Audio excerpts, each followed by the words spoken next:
Hey, Rainy Joe here, also known as The Average Joe, and today we're going to be listening to Return to Archive by Matmos. And this is just simply a reaction video. This is not a full-blown review. So if you do want a review, go to my newly created www.theaveragejoesmusicopinion.com for that review. It should be up if you're watching this video. Go to, again, www.theaveragejoesmusicopinion.com to see that full-length review as well as my overall final thoughts on this album. But going in, this will be my first reaction to this record. If you don't know Matmos, they are a experimental electronic duo that kind of dabble in a lot of sampling. And typically their records are kind of influenced by a specific sort of sample.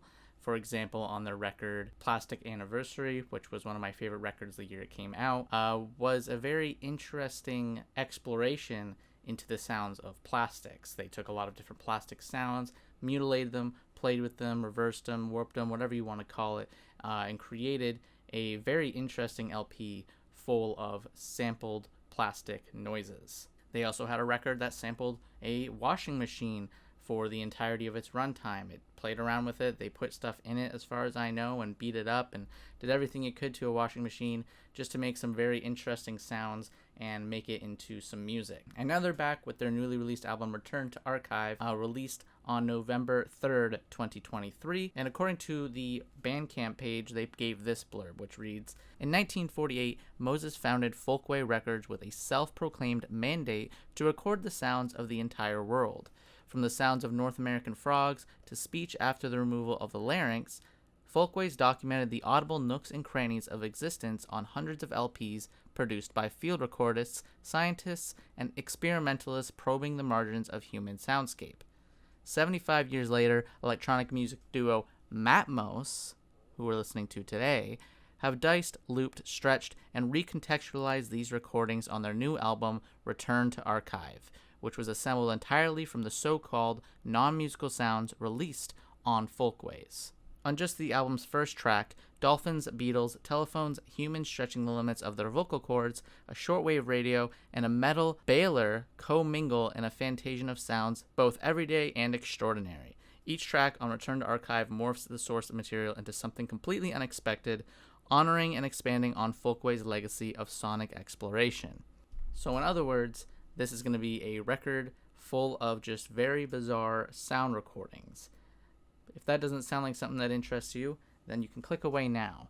But it is something that interests me, and Matmos is a duo that I have kept an eye on over the years because they are really making some of the most different sounding electronic music I've ever heard. So, without further ado, let's jump into the record Return to Archive, running at 41 minutes long.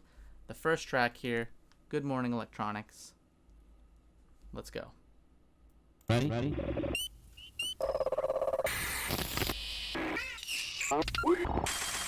Right off the bat, you can hear the different sounds just skittering along. Short track, so this is kind of like a teaser, I think, of what's to come. It almost feels like they're cycling along the sounds to sample here. It's almost like they're giving you such a wide array of sounds right off the bat to be like, hey man, this is where it's going. Obviously no structure or melody here to grasp onto. Alright. Interesting. We're going to go into ejection basic sound. This is where I think the album really will start. Yeah, right off the bat. This is much more structured, at least. I guess you can argue this is also a Plunderphonics record. Bizarre, as usual. Not surprised Matmos would make something as different as this. It's like a burping sound or something. Right there. Oh, I like that. That shifting, like, cascading sound effect there. It's like they took one sound and kind of pitched it up and down as it kind of oscillates. This is anything but basic sound, by the way. I like you. Very eerie. I like you. Oh, I don't like that. I don't like that. I would love to see the sources of each, like, sound used in this. Like, it's crazy.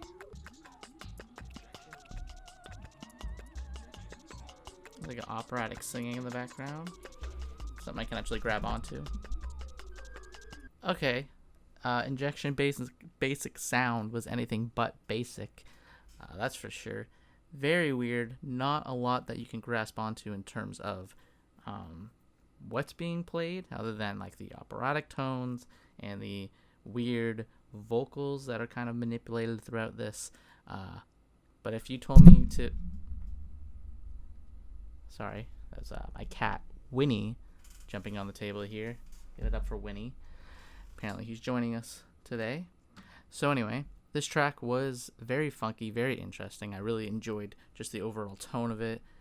Again, kind of what I expect from Matmos, while at the same time being completely unexpected at the same time. I don't know how they do it, but their approach to music is very unique, which really makes them stand out. Overall, I did really enjoy that track. Next, we're jumping into Mud-Dauber Wasp. If you don't know what a Mud-Dauber is, they're very common in my area. They are a huge pain in the ass. They're these like wasp insects that create these like mud nests. Like they literally take dirt and they make nests, sometimes attached to your home or just various other areas of the land, and create a mud structure. And they live inside of it, and they're big bastards. They're disgusting, and I get them around my window quite a bit. So when I'm sleeping, they're right there. But anyway, Mud-Dauber Wasp, a little fun fact for you, is what this track is called. I know this was a single. I didn't listen to it prior to its release. I did listen to it once, but I don't remember it. So I'm going to assume they sample a Mud-Dauber on this record. I think that's one there. I think that is in fact one. I could be wrong. It sounds repulsive. It's like it's in my ears. It's the only time I've enjoyed a Mud-Dauber to an extent. This is so like eerie. It's very noisy too. It's very like industrial in tone. Oh, I like that. It's actually like that like melody there. That it's like something you can actually follow along with in a sense. It's ramping up the intensity. I'm pretty sure they're just looping one sound too, and the way they're pitching it up makes it sound like a multitude of different wasps. I could be wrong, but it almost sounds the same yet differently pitched and stretched out. Oh, it's like shifting around. I feel like my brain is being infiltrated by the wasp. God. That sample, I understand that's the title of the track, and it's supposed to be like the wasp is in your head, but like it's sickening to an extent. Maybe it's my personal experience being horrified by these things outside my window. They get into the room, and the next thing you know, you can't sleep because you can hear it buzzing around. You got to kill that bastard. That's how this feels. But it's in my head now. I can't even get it. It's like a spike to the eye. Ugh, it's like it's finally dying. I like that one a lot, though, even though it was repulsive. Next, we got Music or Noise. Music or noise. And there it is. Yep. Or noise. Yeah, that's it. Music Yeah, that's the name of the track. noise. I feel like this is an idea that artists have talked about for a long time, whether or not noise can be music or if music is its own thing. When I believe anything is music in a sense. Technically, all sounds are some form of music in a way. I think John Cage, if I'm not mistaking the name, did a great example of this with 433, which is a 4-minute and 33-second silent track where the music is the sounds in that moment. It was more of an art piece than anything, but it was making a statement, stating that pretty much at the end of the day, anything is music in its own way. That's why I think artists like Lou Reed, who kind of bend the extent of what music can be with their noise elements, such as Metal Machine music from him, or other artists who really push the boundaries of what music is, such as Matmos. I think that's their statement here, is that anything can be music. They are taking literal sounds of wasps and, vocal recordings of stretched out like larynx sounds. Like I don't even know how they're doing it, turning into music. And Music or Noise, very clearly Very clearly seems to be their idea, because they're taking this simple phrase, turning it into a literal song. Anything is music, is the point. They made a whole record out of a washing machine, and it was good. Hello. Hello. I love just like the slow melodic tone of that dinging in the background. There. It's like an operatic tone too, the way it was like bouncing around. God.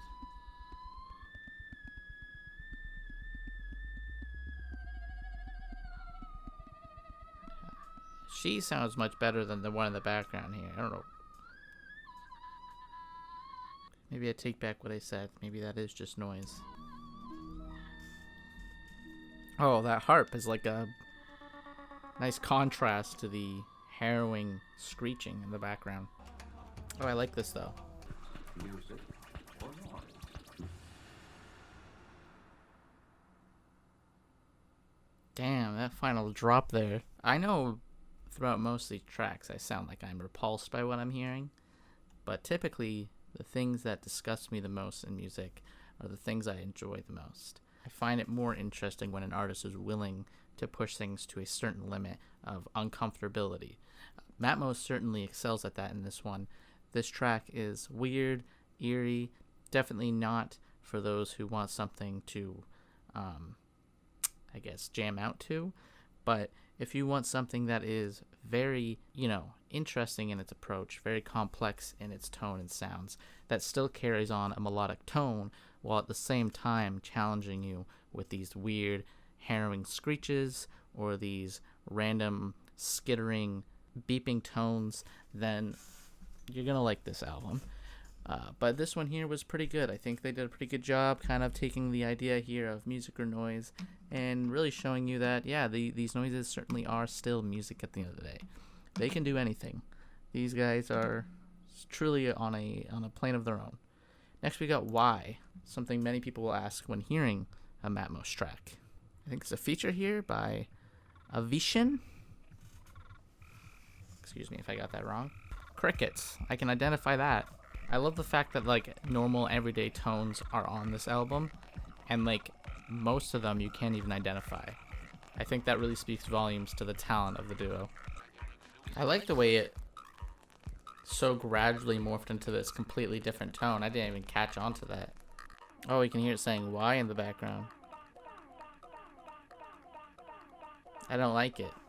I don't like that at all. It's giving me goosebumps. What the hell was that? I'm not sure how I feel about this one in terms of comparing it to the other tracks so far. I like the cracking sound too in the background, like the vinyl. It's almost like they're using the crackling of the vinyl as something to sample in itself. Crazy idea. Usually that's just a feature that comes with a sample. Ugh, that creepy why is coming back. Still just as interesting in a sense as their other tracks, but I don't think there's as much to grab onto melodically or, in terms of just like a rhythm. It seems like it's a bit more scattered all over the place. Still, at the end of the day, what they do with the sounds here, still very interesting. Like the fact that they took what sounded like the crackling of the vinyl and they sampled that itself rather than taking a sample from a vinyl itself is very unique. Most people just use that as a feature, something to add warmth to the sound. This sounds like they took the popping sound and they looped that. Next we got Lend Me Your Ears. Why? Not as much as a banger as the others. Banger's the term you want to use for this album. Much more sparse, this one. Guaranteed by the end of this track it's going to be a cacophony of different sounds, whereas right now it's just like isolated tones. You got them. You got them right now. Okay. I don't like that one. I didn't even realize, but yeah, see what I mean? All the sounds have come together from the beginning of the track. It just all flows so well into each other. It's like a beaker or something. At this point, it's a game of figuring out what I'm hearing rather than just listening to it. This is what those Spotify ads sound like when they're really loud and just banging in your ear. All right. Again, did not grasp me as much as the first 4 tracks here. But again, very interesting ideas being put forth here. I think that one might be a bit more of a grower rather than a shower. So next we're going to go have onto the title track, Return to Archive. That's the next one here at 13 minutes. It is clearly the crowning achievement here. Maybe I'm building it up too much. But it seems like if you're going to make a track 13 minutes, you are certainly trying to make some sort of statement. Let's go on to Return to Archive, featuring Aaron Dillaway. Oh, I think those are the Wasps again. They've returned. They have such a guttural reaction to it. I feel like it. I hate Wasps. Ugh. That guy hates Wasp too. Jesus. It's like he shot him down. It's like someone's shooting like bottles or something. Is it a helicopter? We're taking off. This one's more like a sound collage so far more than anything. It's less of a, track in a way. Less of a, it's like they're creating an image here.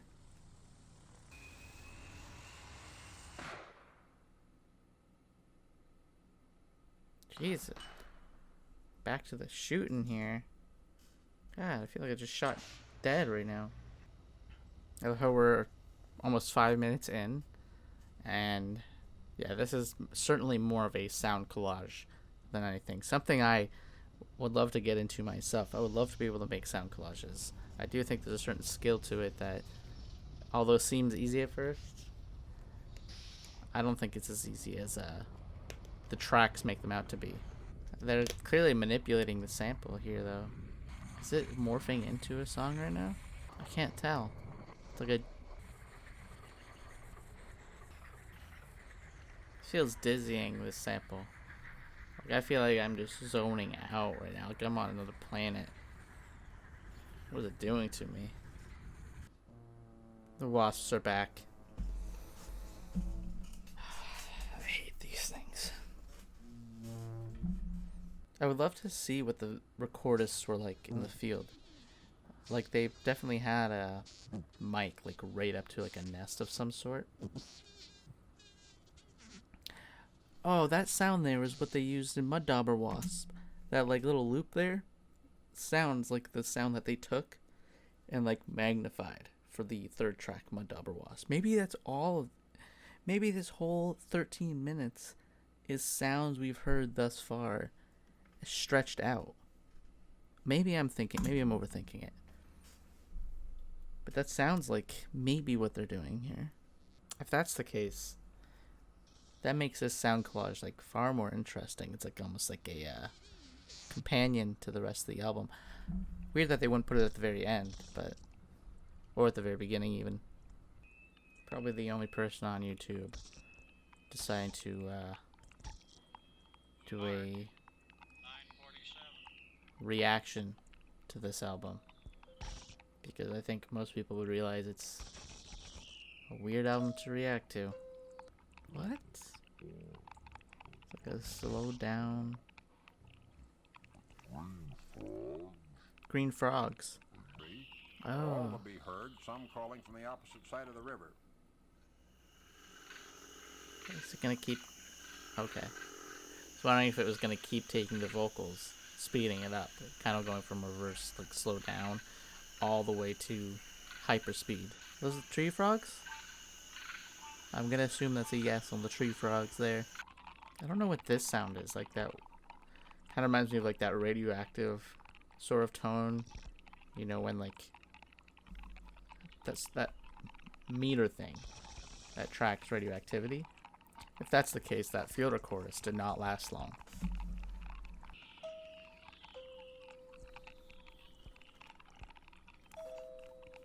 That doorbell's really tripping me out here. It sounds like it's literally like in my room. It's like I'm having a fever dream and someone's trying to wake me up right now. That's the end of that one. Kind of just ends. Return to archive. 13.5 minutes. It is more of a more of a sound collage than anything. But there were some interesting tidbits in there. I think the way it kind of shifted around from like scene to scene is interesting. I never want to hear another Wasp again. 2 more songs. Better not be another Wasp on this thing again, I swear to God. Next we have The Way Japanese Beetles Sound to a Rose, which is only 1.5 minutes, which is a very stark contrast to the last track. This is the way Japanese beetles sound to a rose. I didn't know Rose can hear things. So they put the mic in the rose for this one? Damn. It's turning into a club beat. Ramping up. That Rose really just getting, front row seats to like some sort of ramping up club banger. It's like you're gonna crank it up and then just like do a drop. Imagine if Matmos just did a dubstep drop right now. Oh, that's a nice. I'll close out here. Going to Sleep is the last one. 6 minutes and 44 seconds. See, this is much more easy to follow. There's definitely more of a groove to this. I'm really remixing a bird right now. I think it's a bunch of birds being remixed. Yep. Going to sleep. I don't like when the vocals are on this thing because they never sound nice. This feels like somebody who's slowly murdering me. Being put to sleep literally forever. Reminds me of that creepy guy from the Looney Tunes one where he's like bald and he's like that scientist. Never send a monster to do the work of an evil scientist. Throw a picture up. Do you picture that? This creepy motherfucker. Is that like a fan? Listen, I sleep to fan sounds, but not that loud. No. Why has it got like a organ tone in the background? Feels very tired. He's putting me to sleep forever. Heavier than your body. I don't know if I'm being like hypnotized here, but Further. I am getting tired. Let your arms feel. Is he says heavy? Tired. They do feel tired. Oh. Very heavy. This is like hypnotic.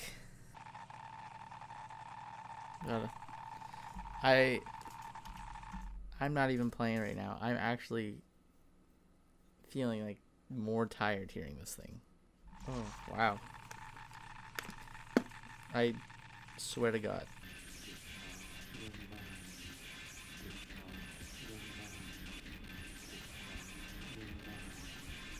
Tripping out here. I'm hearing things at this point. It's definitely, I don't know if you could sleep to this part. This is getting ear crushing.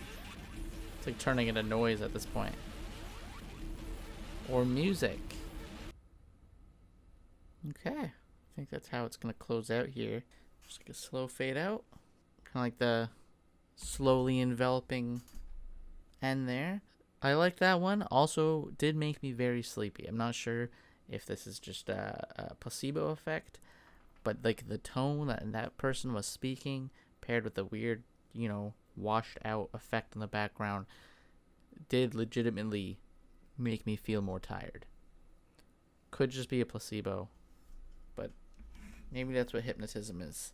Overall, that was a very interesting album. I liked most of what I heard. The sound collage did go on a bit long. I do think tracks like Lend Me Your Ears and Why were not nearly as engaging as some of the first few tracks on here. Surprisingly, I think my favorite might be Mud-Dauber Wasp as of right now. Even though I hate the sounds of wasps, I did like the way they mutilated that sound and turned it into something that was hypnotic and melodic and overall just very interesting in its execution. Overall, I think if not anything else, Return to Archive will be one of the most interesting records I've heard this year. Matmos, once again, standing as a unique and interesting duo in the electronic field of music. And anyways, that pretty much does it. If you are interested in my overall final thoughts and review, you can go again to www.theaveragejoesmusicopinion.com and read my review there, which should be posted at the time of this upload. So go ahead and check that out. Again, www.theaveragejoesmusicopinion.com. Go ahead and read the review if you like this record, or if you don't like this record and you just want to see how I felt as time progressed, because I usually give at least 3 or 4 listens before I give my final thoughts on my website. So yeah, that pretty much does it. If you like this video, please hit like and subscribe if you want to follow along in listening to many more records to come. I plan to release multiple videos a week reacting to newer releases as well as some older releases at some point. I have some ideas kind of workshopping there. Anyways, thank you for watching. As always, my name is Randy Joe, or the Average Joe, and I'm signing off.